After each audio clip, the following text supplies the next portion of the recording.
when you're in between Andy and Summer and your name is Mel, you are Mel in the middle. And I am sure, once again, a topic that I have no idea what's coming at me is going to make me squirm. And I have a feeling it might do the same for Summer too. Because the person with the topic today is Andy. And I don't think he's let anybody know, given a clue as to what. Better be good, Andy. Here he goes. He really pumped that up. Do you see that? That could not. I have lots of topics to choose from, right? But now I have to go back through really quick and make it scandalous. Oh, scandalous! So turn him purple. Yeah, Let's do it. That's exactly right. So let me just let me do one off the top of my head. Ready, Mel? And then we'll do the one that I want. Ready? Okay. I'm just kidding. Mel, in the Old Testament, in the New Testament, right? God is constantly using really messed up people, right, to do godly things. Is that not a true statement? To do godly things? To do godly things. As in... Be more specific. Yes, be more specific. No. This is Mel in the middle. Now, right? But I can't help it. Okay, right away I go to Balaam. Fantastic. Balaam. I mean, that guy was back and forth with God. I mean, on the one hand, it looked like he was a sincere follower, but then on the other hand, he would go in the exact opposite way. Were there times when he was godly? I don't know. Were there times when he was ungodly? That's for sure. It's like everybody, Abraham, everyone. Yeah, but Nebuchadnezzar? Now, Mel, I need you to listen again to how I worded that, right? All right. In the Old Testament and the New Testament, right, God used ungodly, unlikely people, right, to do godly things. Didn't say anything about them being godly people. Matter of fact, I said they were ungodly people. Okay, do godly things. Do godly things, right? Yes, okay, I see your point. All right, so go ahead, Summer. Well, what are godly things? Because godly things, and so I'm thinking these can be good or bad things. It's, to me, a godly thing is anything that executes God's will. Ooh, Mel, is that how you would interpret it as well? Godly things, I almost think of things that are pious, things that reflect devotion to God. So spiritual disciplines. So Mel, was the siege of Jerusalem a godly thing?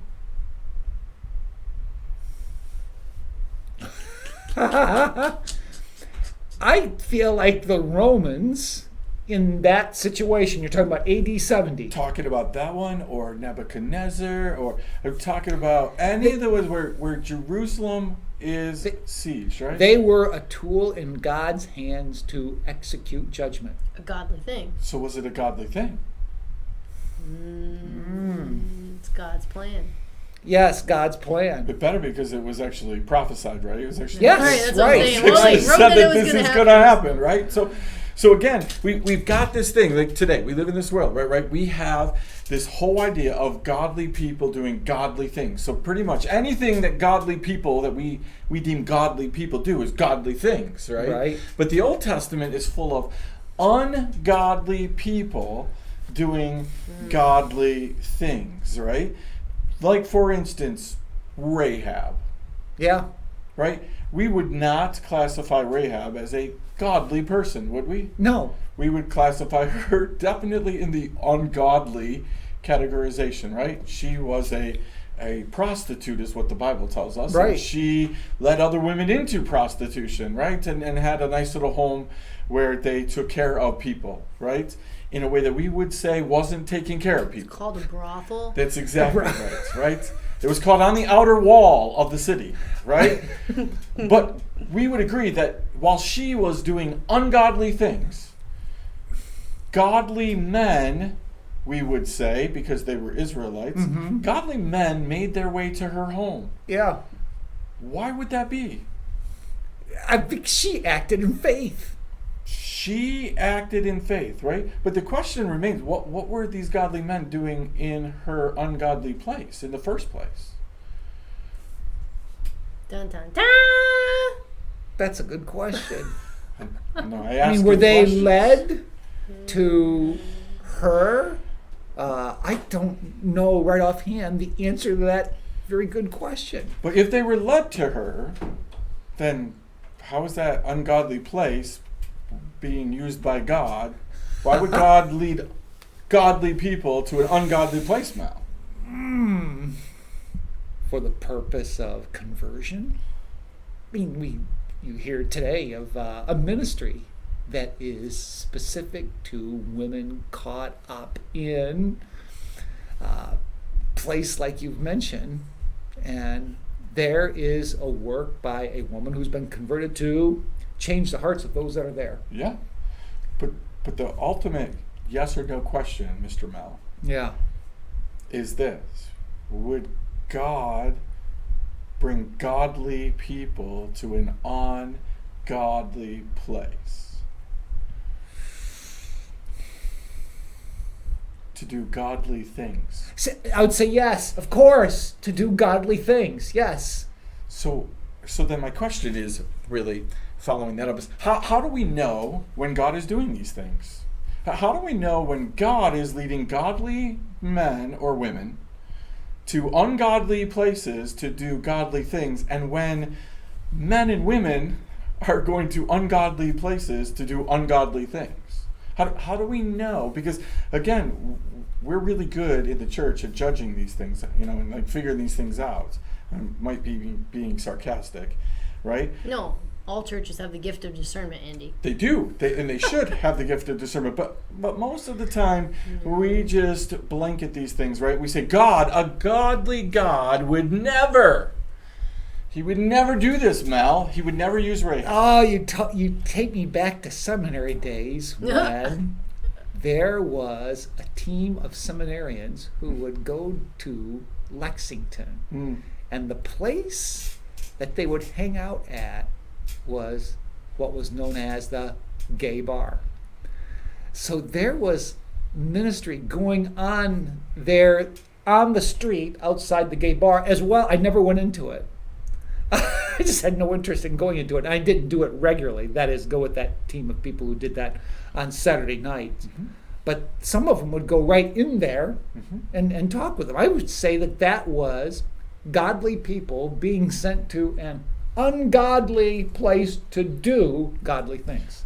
So how do we determine the ungodly places? Because, for instance, would we declare a Buffalo Bills game an ungodly place? See, that's what I was gonna say. I was gonna say, couldn't anywhere be a godly place? Everywhere be a godly place. It's God's place. Isn't this all God's place? Oh, look at that look on Mal. You got him going. He wants to disagree. So. Yeah, I mean, I don't know if I'd call... I mean, yeah, Buffalo Bills, you'd almost think that would be neutral. Sports is neutral. Why? How? And Have you ever been to a Bills game? Wow, You're better off in a gay bar, no? Are you kidding me? Yeah, I mean, I've heard things that go on. People die there. At a Bills game. So Mel, would a barbershop be an ungodly place? No. Have you ever been to a barber shop? What would make it a godly place, Right. Mel? Why would you say that it wouldn't be an ungodly place? Aren't there? Boy, these are very good questions. I'm gonna like take the noose in a second. I know that's Wait, we're not there yet. We're not there yet, Mel. Right? So Mel, is Walmart an ungodly place?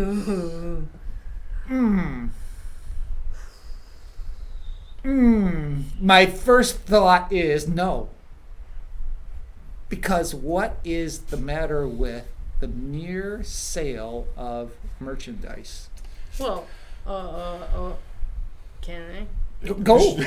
You're actually in the show, so go ahead. No, but I'm just like, we usually steal things from each other, so I'm like, can I steal this? If you tie the noose, I'm glad. What is the matter with selling merchandise, Mel? Isn't that what happens in a gay bar? Aren't they just selling merchandise? Aren't they just selling wine that Jesus drank at weddings? And promoting fellowship amongst like-minded people? But I know the gay bar would be a place for the set purpose of others meeting with the same set of attractions for one another. So is there more sin that goes on at a gay bar than at the Buffalo Bills game? You do know, Mel, that at a Buffalo Bills game, there's lots of people getting drunk. And Lots of language. people And getting naked. high. Lots of people having sex. Lots of people swearing. Lots of people Worshipping using football. sexual Worshiping innuendos. football. Lots of people do it. What? My question is, how do we sit back and determine where ungodly places are and where godly places are? You should go with my standard- answer. the They can all standard? be godly. They can all be You godly. should just go with that. Because Because and what's the standard for determining that? it's all God's. And he can do whatever he wants in any of those places. Or they You can't say a whorehouse became a godly place, but a gay bar is not.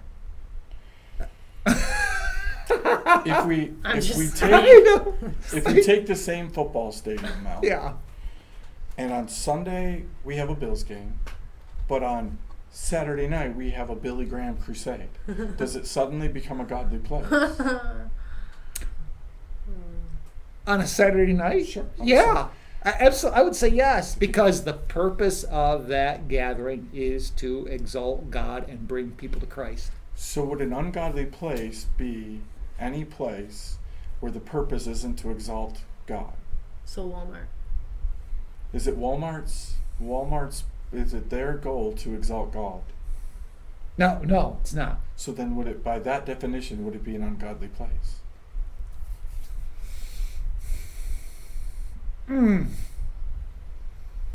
Anybody want to be Mel right now? I know. This is why people don't want me This is picking the why topics. I said that I would deem every place a godly place, because a godly place is anywhere that God is, and God could be anywhere and everywhere. But And we can use any place. He can use any place He can't- for whatever purpose he wants. if our goal, right, if our goal is to deem certain places ungodly so we can pray for them, so we can go and minister out in front of them, so we can do those things, why wouldn't we want to consider any place ungodly has the potential to be ungodly, and all places have the potential to be godly? I think And we- anywhere with people is an ungodly place. So when we start looking at Applebee's and we say Applebee's isn't an ungodly place, right? Then all of a sudden, does that mean that we don't have to look for ministry opportunities there? No, I think you're always on the lookout, because just because something might not be ungodly does not mean that all the people there are godly. So how can you have is a neutral place, a place that has half godly and half ungodly people? Because we got to do some counting at the Bills game to make sure that it's right. It's a question of I think sometimes we do this as Christians, right? We deem certain things as godly and certain things as ungodly. Then there's this whole gray area, which we know that there isn't a gray area. The Bible's super clear. You're either in or you're out. Yeah. You're either godly or ungodly. So my last question, though, is let me tie this up, Okay. and then the two of you can talk about all this stuff, right? Is it possible that a godly God would send godly people into a ungodly church to do godly things?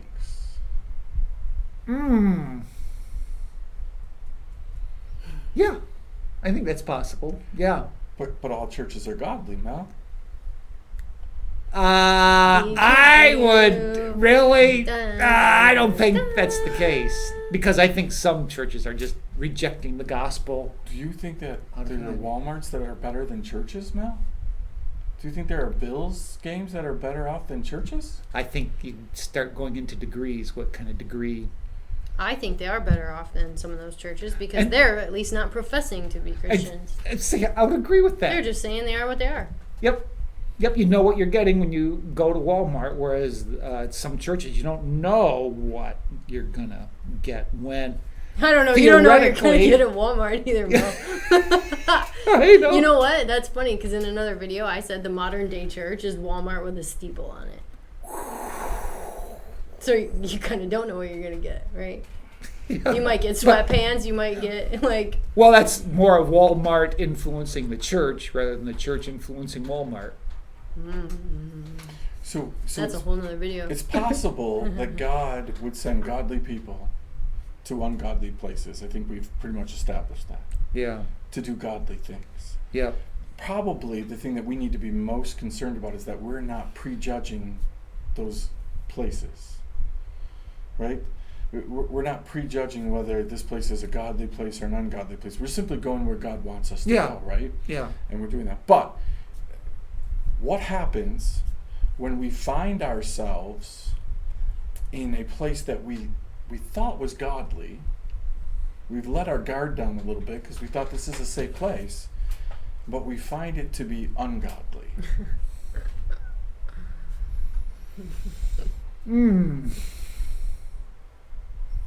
Time to reassess.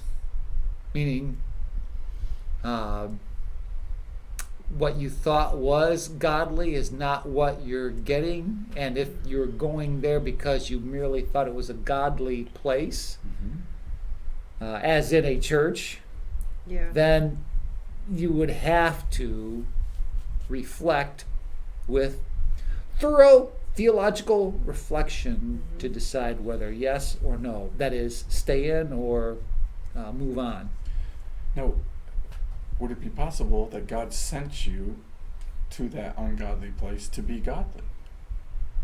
So you may be going assuming I'm with like-minded people, I'm in a good place, but God said the very reason I sent you there was because I know that you're not with like-minded people. And I want you to be a part of this Stand up. Mm-hmm. to minister to them. Yeah. Would God send those people? Because we teach exactly what you just reacted to. We teach you need to assess, and if you deem that they're not godly people, you probably need to leave. Yet we don't do that at Walmart, and we don't do that at Applebee's, and we don't do that at Bills Certainly games. don't. When we assess that this is not a godly place, we don't necessarily leave the Bills game until they're getting killed. So real quick. Do you know what I mean? Like if we're in a church, like we teach that now. We teach like, hey, if you assess that these are, this is a bad place, these are, why would we necessarily pull out? Well, Yeah, I mean, if you're a person in a congregation, not the leader of the church, not the pastor of the church, and you see the pastor saying the Great Commission is a fraud, Right. then it's time to step back and say, this church is not for me. Because if you're expecting to go there to be fed and you're getting falsehoods from the pastor, then the exit door should be rather quick to see. However, if you're a pastor that's sent to a church and you see that it's not as godly as I thought it would be, still, I think if God sends you there, you stay there to see if things could change. That doesn't mean you'll stay there for 20, 30 years, but it doesn't mean that when you first discover ungodliness to exit the door right quick. you mean if you're a pastor sent there Yeah. to speak or to sit in the Oh, to pews? speak. To teach the word of God. Okay. Yeah. So don't all ungodly places deserve a Jonah? That's a good question. Don't all ungodly places deserve Can I a help? Jonah? Can I help him? Can I help him? Go ahead, you Can can I help help. you? So I think that would be an instance where you would really have to pray and seek God on whether or not you got up and left or not, because you could be a Jonah. But the Bible also tells us not to have anything to do with false doctrine and false teaching, and to get up and get out of it. So he does tell you to do that, but it is also possible that he would send you in there for a purpose. So you need to pray. You need to see it and discern it, and then pray and say, all right, God, like, what do I do? Do you have me here to do something? Because I'm not going to just sit here and soak in all this fake stuff, right? So you have to figure out why God sent you there in the first place, and what the goal is. So do we feel the same way? Because I love that explanation. Mm-hmm. Do we feel that same way about Walmart? No, because I think the two are different. In other words, the church is not Walmart. Walmart wasn't set up to draw people to God in a salvific sense. It was there to set up simply to do commerce, which is just part of the creation order. Is it possible that that commerce draws you away? It's a religion. It could be, yeah. Is it not possible that that commerce is a false religion? Yeah. It could be, yeah. An It idol? could turn into that. It could turn into an idol, sure. So we're very careful about picking churches. Yeah. But I don't know that we're as careful about our day-to-day where we go. Mm-hmm. We're very quick about gay bars, right? All Christians in But we'll go to a Jamestown know where regular they sports are. bar. But we're not quick to go to Applebee's. That's a generic place with a bar, with probably gay people sitting at the bar. Right. Yeah, but I don't think Applebee's advertises as a gay bar. What does it matter? Well, I think just commerce in and of itself is a legitimate order of creation. So is it possible that a person could go to a gay bar, have a drink, and never be affected from any of the stuff there? They just went in and have a drink. They had no idea it was a gay bar. They went in, they ordered a drink, they walk out, they're done. I think that could happen, yeah. I think people do that a lot, actually, accidentally go to gay bars. Because most gay bars don't have, like, big, hey, we're gay sign. Yeah. They just have some, like, one bar I knew of was called The Twist. Because they're twisted, they were kind of proud of it. But you wouldn't think, like, that's a gay bar. Yeah. So you walk in and they're all the same size. Now let me let you wrap this up, right? How do we know when God is doing godly things in ungodly places with godly people? When the gospel is being shared, when the word of repentance is communicated, when there are those there who, I know the world can act the same way, but who just demonstrate a lifestyle that reflects the person of Christ. You can evaluate all that in a few moments. In a few moments? I mean, how are you going to know that? If you're in an ungodly place like Walmart or a Bills game, are you going to be able to see all that? No, because again, I think Walmart is different from a gay bar in that gay bar was there specifically for a set and designed purpose to attract those of the same sex. But that wasn't his question. It was, how do you know why the person's there? That's there. Like, how do we deem if it's godly or ungodly? Why they're there in the ungodly or godly place? No, if a person, because Summer talks about this all the time, if a person who has a eating disorder, but not even disorder, but an eating struggle, yeah, it's like a gluttony, right? Yeah, that's a disorder. If they walk into Walmart, sure. right, what makes Walmart any different for them than the gay bar does for the gay person? Yeah, I mean, that would be something that's subjective, internal, not across the board for everyone. Right, like I just said, you could walk into the gay bar, you could have a drink, and you would never affect you. But the person who is an alcoholic goes to a Bills game. Is that where we want them to be? You'd want them around a friend who could keep a check on them. A gay bar and a regular bar have the exact same amount of sin. They're all getting drunk. They're all there to hook up. Whether they hook up with the same sex or the opposite sex, it's still the wrong kind of sex. Right, Same right. thing. It's unholy sex, Doesn't no matter where you cut it's it. Exactly the same. So is it, I guess what I'm just trying to say, is it possible that we're deeming things godly that aren't godly and deeming things ungodly that God has a purpose for it? Like he's using people to reach people in those places, that we're so concerned about godly and ungodly And then we take the parts that we go to. We want to make Ollie's and Walmart, and we want to make J.C. Penney's and Sears, and we want to make all these places neutral, right? So it makes us feel better about going. But the truth is, there's just as much sin happening in Sears, right?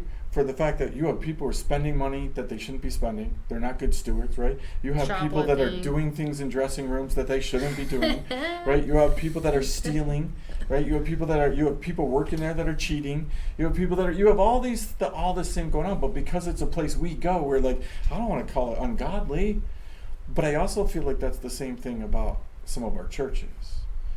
That some of our churches, we're calling them godly when they're ungodly. Right, there's just as much ungodly stuff that's happening within some of our churches. So shouldn't the real generic be, man, God uses godly people in ungodly places to do godly things all the time. And if I just wasn't going around saying this is a godly place, if I just considered all of it, there's a possibility that anywhere we go it could be ungodly, I'd be in a much better place. Because I can be used at my church, and I can be used at Sears, and I can be used at Applebee's, and I can be used at the gay bar, right? Yeah. My answer to that is like that it's none of my business. Vengeance is not mine, wrath is not mine, judgment is not mine. What I need to worry about is why I'm in that place. Whether it's church, right, or a Bills game, or a bar. Yep. Because you can be at church for the wrong reasons too. So look, I need to worry about why I am there, not why everybody else is there. Yeah. Doesn't matter. Yeah. And I think that's a great way to conclude this time together in Mel in the Middle. What are you doing, Mel? Are you scared, Mel? Because Mel, do you want to pick the topic next week? I'll go for it next week. Oh. Unless you come up with a better one. A better one. We could probably do that. So, but yeah, I think it comes down to personal decision. Like you just said. We're accountable. This is very well stated. You know, we don't get to God and say, well, these people, like, that's stupid. Yeah. He's going to be like, really? We're talking about you right now. Yeah. Yep. Right. So. Well done, Mel. Thanks for being Good job, Mel. You survived. For 1 week more. All right. We'll see. Guys, We'll see. comment how many. Wait, is that gambling? Is that bad? Should we... How many weeks do you think We'll Mel's start a survive? poll. How many weeks do you think Mel will survive? How long before Ned is in the middle? There we go. Yeah. They changed the whole entire show. All right, guys. Come back next week for some more Mel in the Middle. All right.